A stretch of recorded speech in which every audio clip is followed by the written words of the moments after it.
माघारी आणा.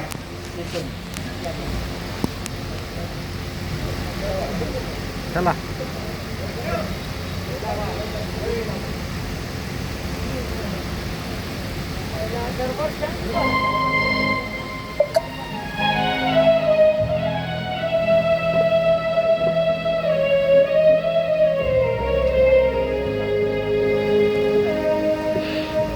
परमेश्वरा परमेश्वरा तुझी लीला अगाध आहे.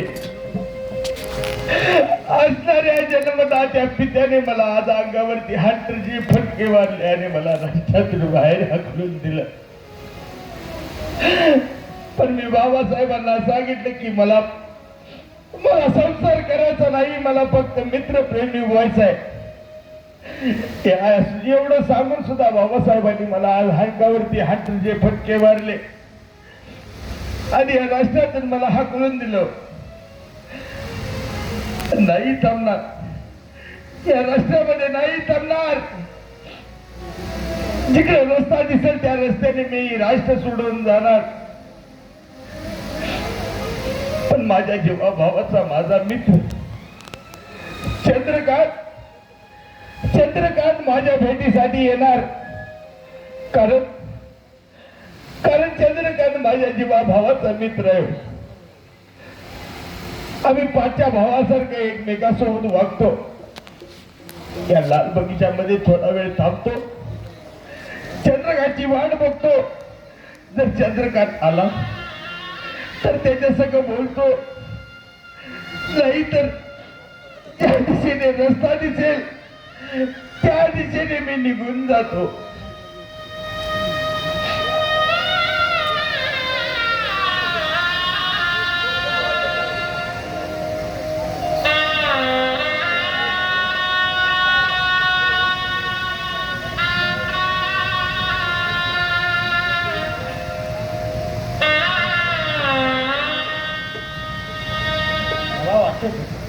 युवराजा इथून पुढे जाणार नाही माझी भीक घेतल्याशिवाय. भेटतो त्यांना 4 वर्षी समजा सांगता आणि परत घेऊन जातो. युवराजे युवराजे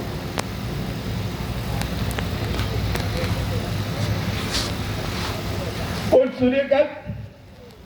सूर्यकांत मला खात्री होती सूर्यकांत तू माझी भेट घेण्यासाठी नक्की यायची. सूर्यकांत अहो पण युवराज असं का बोलता? दररोज आपल्या बाजारात येतो, भेटतो ना, विचार विनिमय करतो. आज भेटतो म्हणून काय असं अवघड आहे? नेमकं काय घडलंय? आणि आज तुमच्या डोळ्यातून पाणी पाहिजे का? सूर्यकांत काय सांगू आणि कसं सांगू? सूर्यकांत चंद्रकांत काय सांगू आणि कसं सांगू? असं घडलंय तरी काय? आज एकाकी तुमच्या डोळ्यात आज पाणी पाहिजे. चंद्रकांत का? अरे आमच्या बाबासाहेबांनी आम्हाला दरबारमध्ये बोलवलं आणि आमच्या बाबासाहेबांनी दरबारमध्ये बोलवून आम्हाला सांगितलं की सूर्यकांत लहानपणी तुझं लग्न झालं होतं, पाळण्यात असताना तुझं बाशिंग बांधलेलं होतं. आता तो उपर झालाय. तुझ्या सासरवाडीला जा आणि सासरवाडीला जाऊन तुझी पत्नी घेऊन ये आणि सुखाचा संसार कर. चंद्रकांत आमच्या बाबासाहेबांना आम्ही सांगितलं की बाबासाहेब आम्हाला संसार वगैरे काहीही करायचं नाही, आम्हाला फक्त निभवायचं आहे, ते फक्त मित्रप्रेम निभवायचं आहे. म्हणजे मित्रप्रेम टिकवायचं आहे असं तुम्ही बाबासाहेबांना म्हणाला. चंद्रकांत याच